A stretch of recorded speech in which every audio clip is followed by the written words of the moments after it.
Hello guys, my name is Lars Stender. I'm a writer. I live in Denmark and I specialized in science fiction and fantasy writing. As Steven told you, I'll be reading from my fantasy book, Mandigo and the Hellhounds.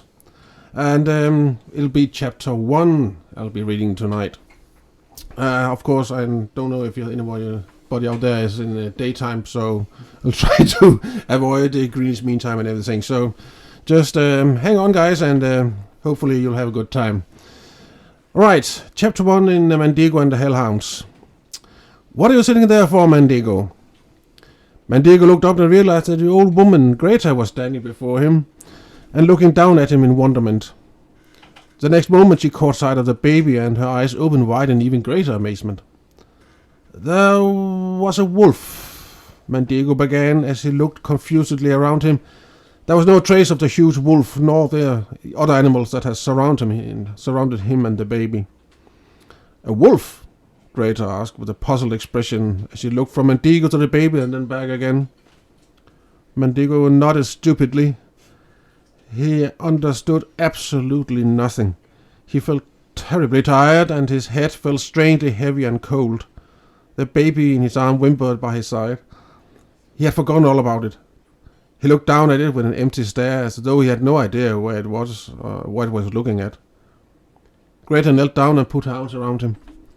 Come, let me take you home, Mandigo, she said. You need something warm to drink. You are cold and wet through and through. You are liable to get sick. Mandigo got on his feet with some difficulty. Both his legs felt as heavy as lead, and it seemed as his arms and fingers would not obey him. Greta's voice sounded as though it came from miles away. Greta lifted the baby into her arms, and where it seemed to disappear within the folds of the wide sleeves of a dark green peasant's coat. I'll bet you're hungry, aren't you? We'll take care of that soon enough, little one, she assured the baby. Mandigo followed Greta as though in a daze.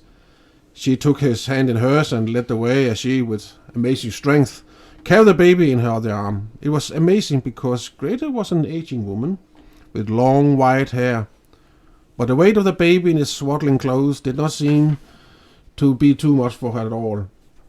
As she walked, she chatted gently with the baby, who after a while stopped whimpering. A little while later they reached Greta's house. It was a small half-timbered house with a peat roof, situated in an idyllic glade deep in the forest. A trickling brook with a couple of tiny waterfalls ran past, and the afternoon sun warmed the glade with the clear light of its rays. The air was filled with birdsong, and the year's first bees and bumblebees were busy tickling the wild flowers in the glades, making them bloom. There was a deer walking around, grazing in the glade when Greta and the children appeared, and Mandigo froze for a brief moment when he caught sight of the animal. But it just turned its back to him and strutted off calmly between the forest trees. "We're home," Greta said as she gave Mandigo's hand a gentle squeeze. A rabbit sat grooming itself on the steps leading to the front door. It tilted its head to the side and looked at Greta and Mandigo with his left eye as they approached, but it did not hop away until the very last second, its little white tail pointing straight into the air. A handful of cats emerged, mewing loudly as they affectionately rubbed up against Greta. With Mandigo they were more reserved. Greta talked with the cats and promised to give them some cream. She kept a cow and a pair of sheep, and there was also about a dozen chickens, a rooster, and a couple of goats out back. Greta opened the door to her house and helped Mandigo inside, and over to a chair that stood close to the hearth. Then she laid the baby down on a big table in the middle of the room for a moment, and went over to sweep away the ashes around the hearth and to put on some more firewood. "You should get out of those wet clothes, Mandigo. I'll get you some dry ones and a blanket you can wrap yourself in." No sooner said than done. Greta fetched some thick woolen blankets from a chest of drawers at the foot of her bed and carried them over to Mandigo, who, with slow and tired movements, started to undress himself. The next moment he was packed in blankets, doing nothing but sitting and listening drowsily to Greta, as she calmly and efficiently nursed the baby and saw to it that there was food for both Mandigo and the cats, and milk for the baby. First she warmed the milk by the hearth before pouring it into a mug with a spout, an improvised dummy which would be used to get the baby to suck the milk. She also warmed up some tea for Mandigo, which she sweetened with a big spoonful of honey she had found in the forest. Once she had got everything ready, she sat down with the baby in her arms in an old fur-lined rocking chair that stood right across from where Mandigo was sitting.